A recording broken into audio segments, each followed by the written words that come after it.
अशा प्रकारची कारवाई राज्य उत्पादन शुल्क विभागाने केलेली आहे। किती मुद्देमाल आहे, किती आरोपी अरेस्ट आहे आणि या संपूर्ण एवढ्या मोठ्या मुद्देमालाच्या मागे कुठलं रॅकेट असू शकतं का, काय सांगाल?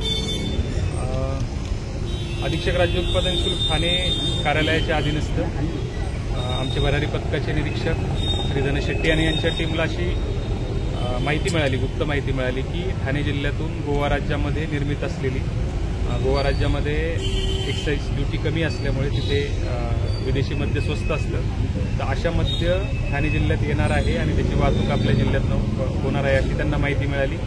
तर त्यांनी आज सकाळी 6 वाजण्याच्या सुमारास खारेगाव ते ठाणे या रस्त्यावरती एका संशयित वाहनाची तपासणी केली ट्रकची।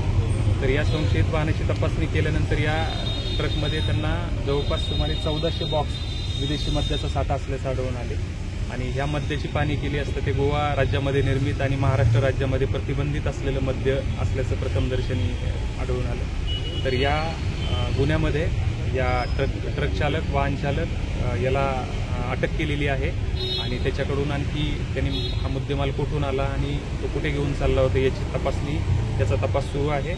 एकूण 1400 बॉक्सेसची अंदाजे किंमत 1,34,00,000 आहे आणि वाहनासकट या सगळ्या गुन्ह्यामध्ये जवळपास 1,56,00,000चा मुद्देमाल हस्तगत करण्यात आला आहे आणि यापुढील तपास आमचे निरीक्षक धनेश शेट्टी आणि त्यांची टीम करते। गेल्या वर्षभरामध्ये अधीक्षक राज्य उत्पादन शुल्क ठाणे विभागाने जवळपास परराज्यातील, त्याच्यामध्ये गोवा असेल, दीव दमण असेल, डुप्लिकेट असेल, परराज्यातील स्कॉच असेल, परदेशातून आयात केलेली स्कॉच असेल, जवळपास 6 कोटीपेक्षा जास्त किमतीचा मुद्देमाल हस्तगत करण्यात आम्ही यशस्वी झालो आहे आणि यापुढे अशाच प्रकारची कार्यवाही राज्य उत्पादन शुल्क विभागाकडून सुरू आहे।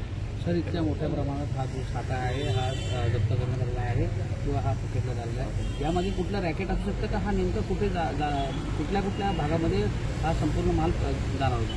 हां, आता ही वाहन आम्हाला आज सकाळीच सापडलं, म्हणजे आता 12-12:30 वाजता। तर आज याच्या पुढे आम्ही ह्या वाहन चालकाकडनं आणखी माहिती आम्ही हस्तगत करू आणि याच्या मागचा मुख्य सूत्रधार कोण आणि हा माल नेमका कुठे कुठे डिस्ट्रीब्यूट होणार होता याची माहिती आम्ही करून आम्ही अंतिम निष्कर्षापर्यंत लवकरच पोहोचू।